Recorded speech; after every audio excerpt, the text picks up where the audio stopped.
के लिए। और अब चलते हैं इसी स्टॉक की मैनेजमेंट से बात करते हैं।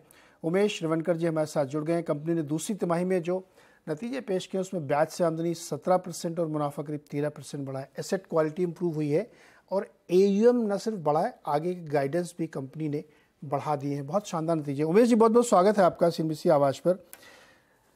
रिजल्ट हाईलाइट बताइएगा, लेकिन मैं यहीं से शुरू करता हूँ। आपने एयूएम की गाइडेंस बढ़ा दिया है, ये समझाइए थोड़ा कि नतीजों के कॉन्टेक्स्ट में कि कहाँ से ग्रोथ आती हुई आपको दिख रही है यहाँ से आगे।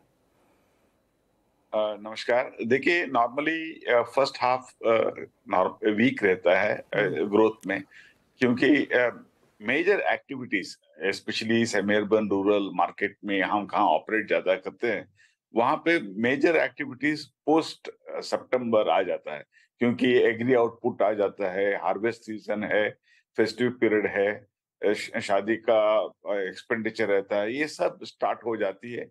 और नॉर्मली ग्रोथ सेकेंड हाफ में 45-55 बोल सकते हैं आप, first half and second half. इसका वजह से हमें लगता है कि second half will be growing faster.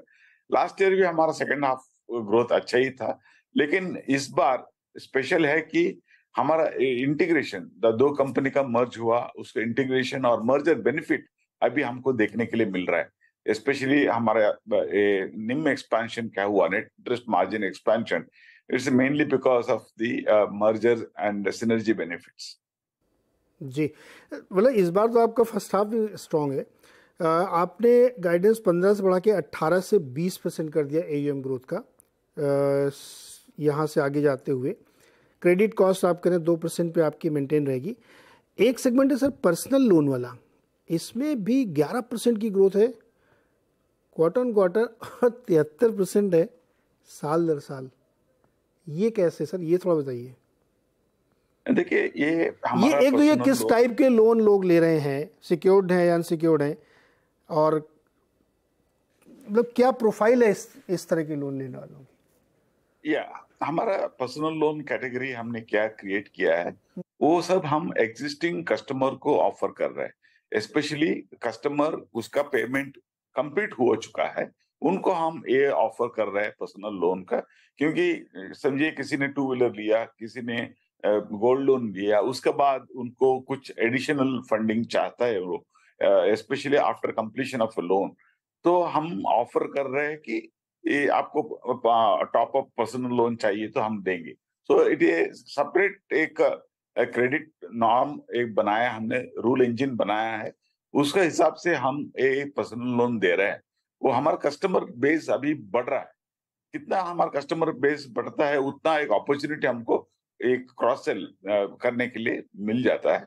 वो कस्टमर का ट्रैक रिकॉर्ड ठीक होना चाहिए और उनका क्रेडिट बिहेवियर थ्रू आउट अच्छा होना चाहिए। ये तो क्राइटेरिया है, लेकिन ये it is not new to credit, ये कस्टमर नहीं है। आजकल बहुत सारा एक न्यू टू क्रेडिट लेंडिंग हो रहा है मार्केट में, प्लेटफॉर्म के ऊपर, डिजिटल प्लेटफॉर्म के ऊपर। उस तरफ नहीं है, ये सब all existing customer, non customer किसका ट्रैक रिकॉर्ड अच्छा है उसको हम दे रहे हैं। सो ये प्रोग्राम हमने एक लास्ट 2 क्वार्टर से हम बनाया। इसकी वजह से ये डिनोमिनेटर कम होने से आपको लगता है कि ग्रोथ रेट फास्ट है, लेकिन ओवरऑल हम 5% का अंदर रखना चाहते हैं।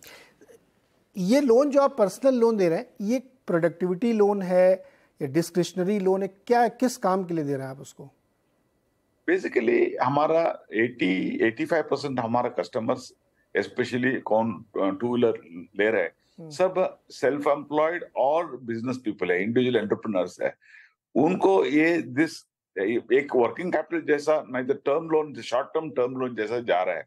तो it's not a consumption loan, लेकिन एप्लीकेशन हम उसके ऊपर क्वेश्चन नहीं करते हैं। फिर भी हमारा अंदाज है कि ये लोन उनका बिजनेस के लिए, वर्किंग कैपिटल का बेनिफिट के लिए वो जाती है। तो आप इसमें कोई चेक्स रखते हैं, कोई कंट्रोल है आपका कि जो जिस काम के लिए आपने दिया है वही उसका इस्तेमाल कर रहे हैं? हाँ, हमको तो कंट्रोल है, क्योंकि हमको कस्टमर के बिजनेस का जानकारी है। तो इसका वजह से हमको उसके ऊपर कंट्रोल। और टिकट साइज छोटा है, 40,000 to 50,000 रुपीज टिकट साइज है, और रिपेएबल इन 21 months ऑन एवरेज। सो इसके ऊपर हमको पूरा कंट्रोल। हाँ नहीं, आपको लग रहा है सर छोटा है, लेकिन ये 8-9 हज़ार करोड़ रुपए की बुक काफ़ी ठीक ठाक बड़ी होती है, इतनी छोटी भी नहीं है ये। अच्छा, सीवी सेगमेंट में आते हैं सर। सीवी वाला जो एरिया है उसमें क्वार्टर देख रहे हैं 2.25% की ग्रोथ है, 2.64% की, और 12% से ज़्यादा साल दर साल है। ये वाला थोड़ा हमें समझाइए, क्योंकि ये आपका सबसे बड़ा है। और पैसेंजर व्हीकल, क्या अभी जैसे हम लोग बहुत सारी खबरें पढ़ते हैं कि अब बहुत ज़्यादा के शेप में चले गए हैं, फिर एक रिपोर्ट है कि के अंदर एक और के बन गया है, अब बहुत ही महंगी वाली कारों की बिक्री उतनी तेज़ हो रही है, रन रेट उतना अच्छा है, अब उतना अच्छा नहीं है। क्या ऐसे कोई चिंता के कारण आपको दिख रहे हैं क्या? नहीं, अभी देखिए कमर्शियल व्हीकल में डिमांड बहुत अच्छी है और नया गाड़ी का डिमांड बहुत अच्छा है।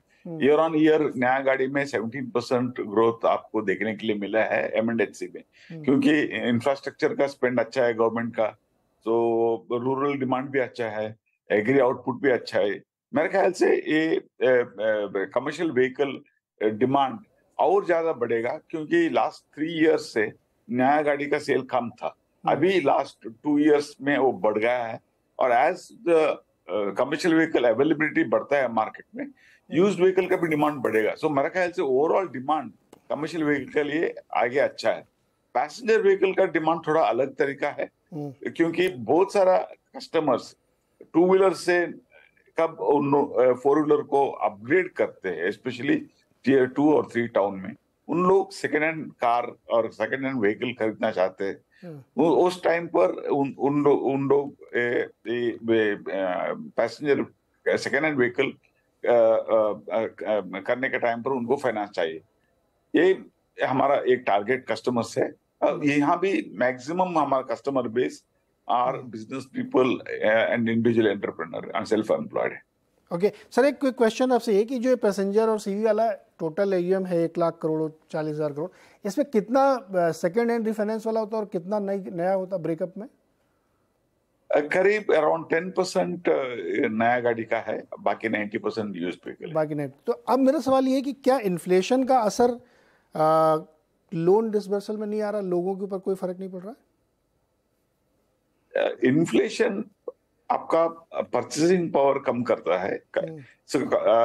बेसिकली इन्फ्लेशन का टाइम पर लोग थोड़ा बजटिंग करते हैं उनका एक कंजम्पशन आइटम में, लेकिन ये एसेट है, कमर्शियल व्हीकल एक ऐसा एसेट है वो इनकम जनरेट करती है। और मेरा ख्याल से अभी इकोनॉमी अच्छा कर रहा है, इसका वजह से लोग ज्यादा एसेट इनकम जनरेट करने का एसेट करने के लिए कोशिश कर रहे हैं, और उसका वजह से उनका इनकम भी अच्छा है, रिपेमेंट भी अच्छा है, और ये कंटिन्यू रहेगा।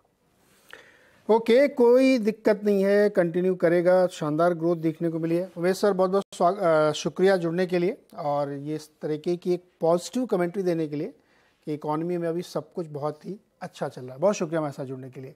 स्टॉक 6 महीने में 37% का रिटर्न दे चुका है श्रीराम फाइनेंस। ज़बरदस्त परफॉर्मेंस, और आज भी स्टॉक नतीजों के बाद करीब 8% ऊपर, क्योंकि गाइडेंस इंप्रूव हुआ है तो उसका असर आपको देखने को मिल रहा है। छोटा सा ब्रेक के बाद मार्केट अपडेट।